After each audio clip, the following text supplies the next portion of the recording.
Imagina só uma cidade que sabe que um cano de água vai estourar umas 3 semanas antes de a primeira gota vazar na rua. Uhum, é um cenário meio de ficção científica, né? Totalmente. Ou então, sei lá, uma metrópole que consegue abrir o caminho para uma ambulância no meio do trânsito da hora do rush, magicamente deixando todos os semáforos verdes, tipo abrindo o Mar Vermelho mesmo. Pois é, até bem pouco tempo atrás, a gente olhava para a infraestrutura urbana como algo assim, puramente estático. Era só concreto, asfalto, rede de esgoto. Exato, um cenário duro ali onde a vida das pessoas simplesmente acontece sem muita interação da própria cidade. Mas essa visão mais passiva ficou no passado. O que a gente está testemunhando agora é basicamente o concreto ganhando um sistema nervoso central. E é exatamente por isso que hoje a nossa imersão profunda vai mergulhar nesse tema. A gente vai entender como inteligência artificial está assumindo o papel de um motor invisível, transformando essas cidades tradicionais no que o pessoal chama de smart cities, ou cidades inteligentes. E para basear essa nossa conversa, a gente pegou um estudo acadêmico simplesmente colossal de 2024. Ele foi conduzido por 2 pesquisadores, o Radoslaw Wolniak e a Kinga Stekula. Olha, o que me deixou muito surpreso logo de cara nesse material não foi nem só o tema, mas a escala absurda do negócio. A gente não está falando de um artigo de opinião qualquer. Com certeza não. Eles aplicaram filtros super rigorosos numa base que, olha só, tinha mais de 440 mil artigos científicos. Caramba, 400 mil? Mais de 400 mil, tudo sobre planejamento urbano e IA. E aí, desse mar de dados, eles destilaram as 157 publicações mais cruciais recentes. É literalmente o estado da arte do que está acontecendo no mundo, né? E a missão dessa nossa análise hoje é desvendar isso. Eles mapearam 6 grandes pilares das cidades inteligentes. A governança, a economia, a mobilidade, o meio ambiente, a vida privada e as próprias pessoas. E por que isso importa para quem está acompanhando a gente? Porque o lugar onde a gente vive está prestes a saber mais sobre as rotinas urbanas do que nós mesmos. E entender isso é o melhor atalho para não ser engolido pela tecnologia. Exato. A ideia aqui não é só listar um monte de maravilha tecnológica, mas ver como isso funciona na prática, sabe? E quais são os gargalos reais de infraestrutura que ainda prendem a gente. Bom, então vamos começar pela base de tudo. Antes da gente falar de carro autônomo voando pelas ruas, a gente tem que olhar para a sala de máquinas da cidade, o back-end ali. A administração e a economia. Isso. Como é que a IA consegue entrar na burocracia pesada de uma prefeitura? Porque eu sempre tive a impressão de que essa tal de governança inteligente era tipo só botar um formulário em PDF no site para a pessoa não precisar imprimir papel. Vai muito, mas muito além de digitalizar papel. A IA atua nessa governança criando o que eles chamam de processamento automatizado inteligente. Tá, e o que isso quer dizer na prática? Quer dizer que não é um ser humano lendo aquele PDF.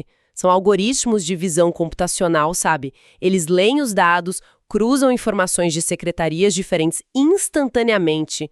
Mas olha, o salto real mesmo acontece quando a gente fala de análise preditiva. Preditiva de prever o futuro. Isso. Pensa no policiamento, por exemplo. Hoje, os departamentos de segurança não precisam mais só ficar esperando alguém ligar para o número de emergência para reagir.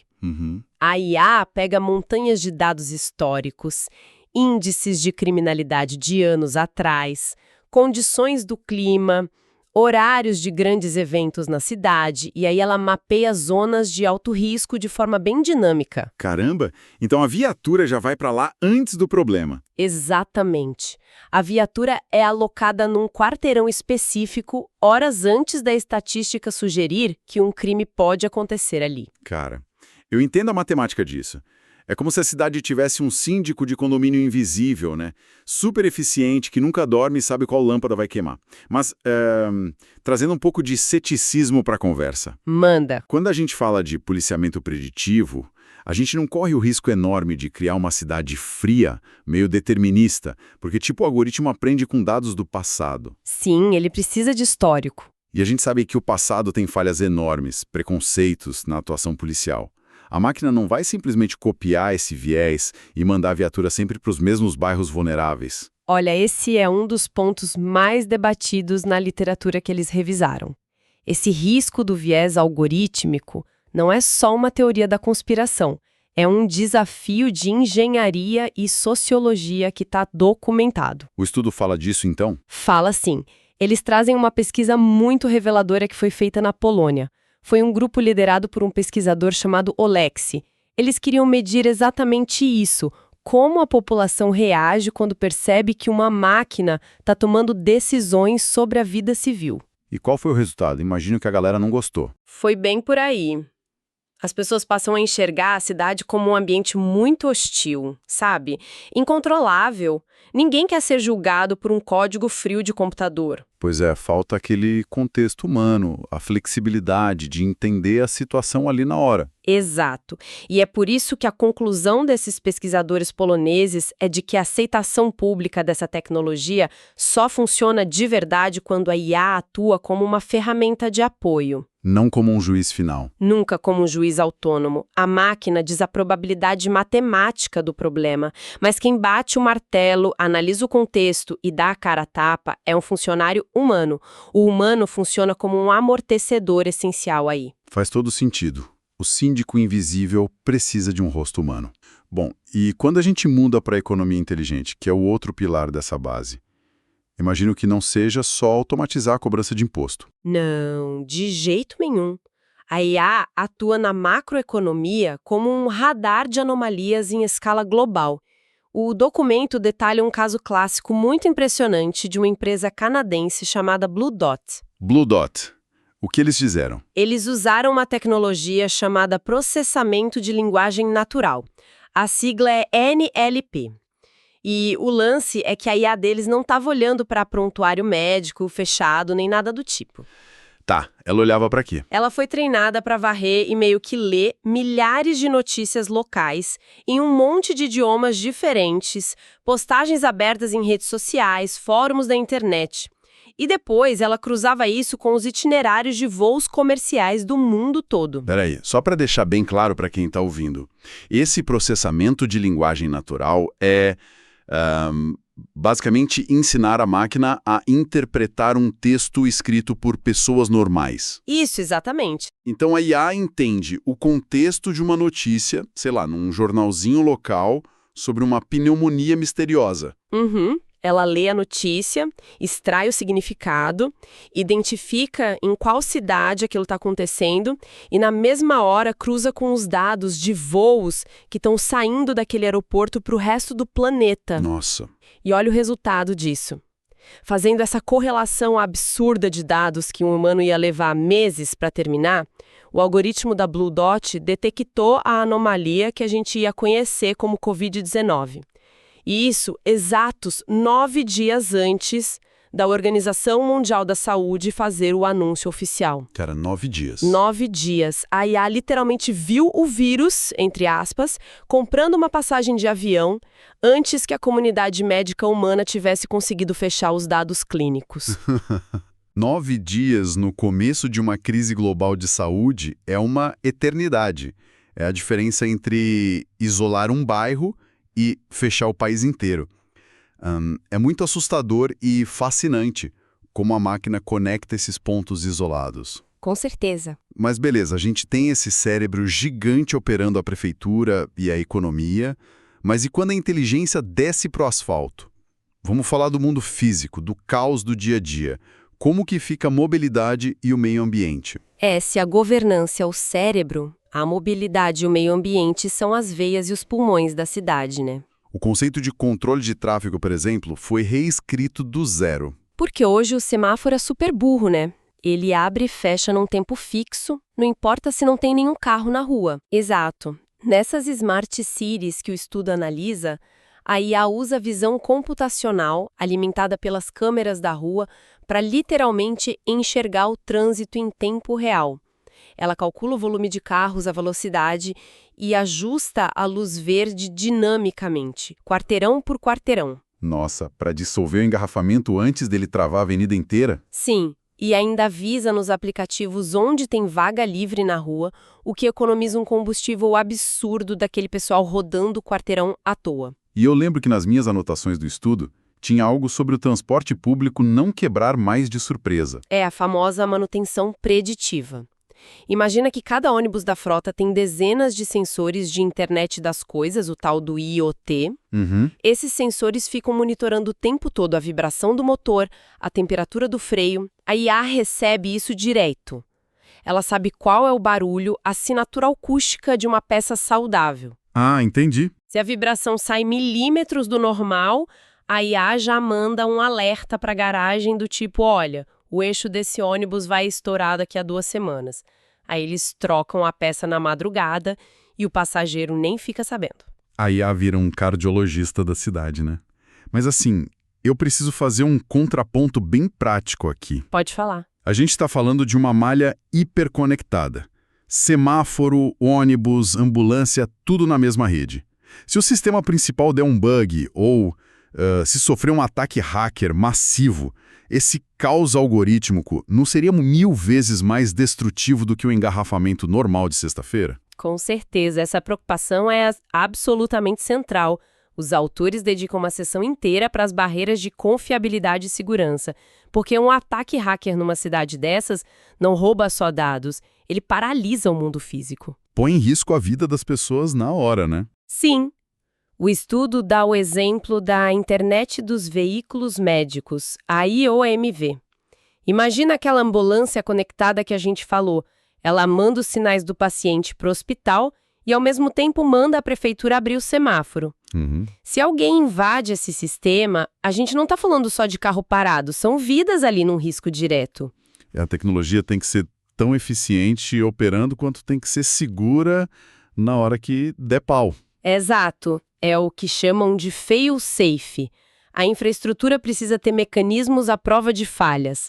Se a IA cair, o sistema tem que reverter na hora para um modo analógico seguro para impedir que a cidade entre em colapso. Que desafio absurdo de engenharia. Bom, mas é a parte dos pulmões, o meio ambiente. Como é que essa inteligência monitora os recursos naturais? A palavra-chave aí é sustentabilidade baseada em microdados. O artigo cita o projeto NEMO, que é lá da União Europeia. Eles instalam sensores acústicos e químicos integrados à IA nas vias. E eles fazem o quê? Medem poluição. Mais do que isso, eles captam a emissão do escapamento e o ruído em tempo real e conseguem identificar qual categoria de veículo ou qual veículo específico está poluindo mais naquele trecho exato. Caramba, é cirúrgico. E vi também que usam para evitar os famosos gatos de luz, é isso? É, furto de energia. A IA mapeia na hora a queda brusca de tensão que acontece quando alguém faz o desvio na rede elétrica. É genial resolver um problema tão velho com aprendizado de máquina. Mas olha, eu li uma parte do estudo focada em enchentes que me pareceu meio mágica. Como é que funciona essa previsão de inundações pelo som? Ah, isso é maravilhoso! É um conceito que mistura ciência cidadã com aprendizado de máquina. Geralmente, prever enchente exige estações meteorológicas super caras. Que as cidades mais pobres nunca vão ter. Exato. Então, os pesquisadores criaram modelos de redes neurais que ensinam a IA a entender a frequência de áudio da chuva. Eles usam microfones comuns, às vezes, do celular de voluntários, ou sensores bem baratos na rua. Só gravando o barulho da chuva. Só gravando o som. A IA analisa a intensidade do barulho, o padrão das gotas batendo, cruza isso com a topografia da rua e pronto. Só pelo áudio ela consegue estimar o volume de chuva e dar um alerta de alagamento para aquela rua específica. Cara, transformar o microfone do celular de alguém numa estação meteorológica de alta precisão, isso democratiza demais a coleta. Totalmente. Bom, a gente passou pela rua, prefeitura, clima, mas aí o cidadão vai para casa. E a gente entra nos pilares da vida inteligente e pessoas inteligentes. Como é que a IA muda o simples ato de, sei lá, eu sentar no sofá da minha casa? Quando a gente cruza a porta, a automação deixa de ser só reativa e vira preditiva. O estudo fala muito de sistemas de ar-condicionado que aprendem a sua rotina térmica. Como assim? Eu não preciso mais regular a temperatura? Não. A IA cruza a previsão do tempo lá fora com a temperatura do seu próprio corpo e a umidade da sala. Ela ajusta tudo sozinha para economizar energia. E tem coisas físicas incríveis também, tipo as janelas termocrômicas. Janela termocrômica. O que faz um vidro ser inteligente? São vidros com materiais que reagem aos fótons da luz do sol e aos comandos da casa. Se a IA percebe que o sol da tarde está esquentando muito a sala, ela manda uma corrente elétrica minúscula para o vidro e ele escurece sozinho. Nossa, eu bloqueio o calor sem eu ter que levantar para puxar a cortina. Exato, e poupa o ar-condicionado. Mas olha, essa vida inteligente brilha mesmo é na saúde. A grande inovação que o estudo traz são os chamados gêmeos digitais. Digital Twins, eu acho esse conceito fascinante. É basicamente um boneco voodoo feito de dados, né? É, a melhor analogia possível. Imagina que você usa um relógio inteligente ou adesivos que ficam monitorando sua pressão, coração, oxigenação sem parar. Uhum. Esses dados alimentam uma réplica virtual sua, o seu gêmeo digital, que fica hospedado lá no servidor do hospital ou do seu plano. E a IA fica simulando o seu metabolismo o tempo todo nesse modelo. Simulando o que pode acontecer comigo. Isso.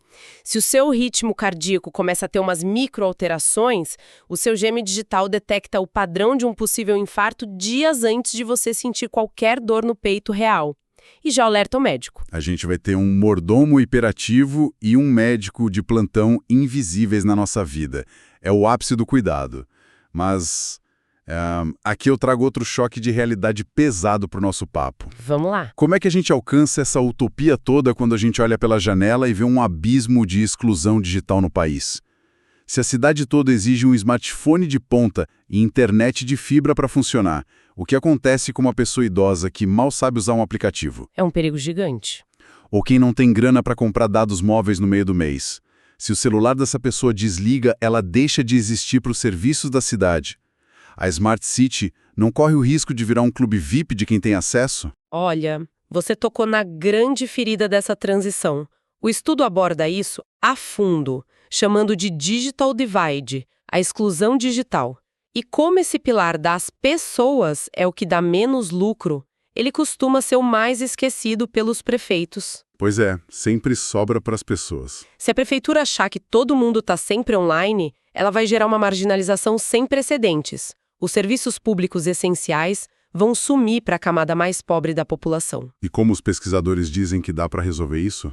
Eles apontam que tem que haver políticas públicas de alfabetização algorítmica. O estudo cita um projeto lá no Reino Unido, o AI for Lancaster. O objetivo deles não era comprar mais câmera, era ensinar a população, fazer o cidadão entender como os dados dele são usados e como ele acessa os benefícios, para quebrar aquela desconfiança, sabe? Entendi. E para os idosos? Para os idosos, eles recomendam criar plataformas baseadas em comando de voz e sempre manter um atendimento híbrido humano. A saúde não pode depender da pessoa saber navegar num app cheio de botões. E tem alguma iniciativa para a galera mais carente? Tem um exemplo fantástico que usa tecnologia de ponta em supermercados. É um app com IA que monitora as gôndolas. Para combater desperdício de comida. Isso. O algoritmo prevê com precisão altíssima quais alimentos frescos estão quase passando da validade e iam para o lixo. A IA reduz o preço na hora para vender rápido ou já automatiza a logística para embalar e mandar para abrigos e instituições de caridade no mesmo dia. Que espetáculo! A IA fazendo a ponte entre o excesso de um lado e a fome do outro. É isso que dá sentido em investir bilhões numa tecnologia dessas, né? Sem dúvida. Mas, bom, a gente revisou esse cenário todo. Diagnóstico antecipado, desperdício zero, trânsito perfeito. Parece incrível. O que leva a gente para a pergunta de $1 milhão. Qual? Se isso é tão bom, porque quando a gente sair de casa amanhã vai dar de cara com rua esburacada, farol quebrado e papelada infinita na repartição. O que está travando a roda de verdade? O que trava é uma mistura indigesta de infraestrutura velha com custos astronômicos. O Wozniak e Stecula agrupam esses gargalos super bem. O primeiro vilão, disparado, são os sistemas legados. A herança tecnológica dos governos, né? Isso. A administração pública ainda usa sistema de 20, 30 anos atrás. Bancos de dados velhos, servidores físicos pegando poeira, rodando software que nem tem mais atualização. Para mim, tentar colocar IA preditiva nessa burocracia é tipo... tentar instalar um motor de um carro de Fórmula 1 numa charrete de madeira do século XIX, sabe? Nossa, é a imagem perfeita. O torque do motor novo é tão forte que a charrete vai se despedaçar antes de sair do lugar. A estrutura não aguenta a inovação. E aí a gente esbarra no segundo maior obstáculo, a falta de interoperabilidade. Que é quando os sistemas se recusam a conversar entre si. Exatamente. Imagina que a saúde compra um super sistema de uma empresa, o trânsito usa um software de outra, e a polícia tem um banco de dados trancado a 7 chaves de uma década atrás. E ninguém compartilha dado com ninguém. Ninguém. São linguagens diferentes. A cidade inteligente precisa de um fluxo unificado, mas na realidade a gente tem silos de informação. Isso sem contar a falta de mão de obra, né? É muito difícil para o governo contratar os melhores engenheiros de dados, porque a iniciativa privada paga infinitamente mais. E a gente tem que falar do elefante na sala que o estudo levanta. A questão ética da vigilância constante. Porque para essa IA ser mágica, ela tem que coletar dados de tudo que a gente faz na rua o tempo todo. O estudo aponta de forma bem neutra esse debate político e ético. Existe uma tensão enorme entre vigilância e privacidade. Usar a câmera de reconhecimento facial levanta questões pesadas sobre o monitoramento das pessoas. Onde a gente traça a linha, né? O relatório mostra que os políticos têm um desafio brutal pela frente. Justificar coletar esse mar de dados dizendo que é para nossa segurança e conforto, mas ao mesmo tempo criando leis muito rígidas para proteger os direitos civis.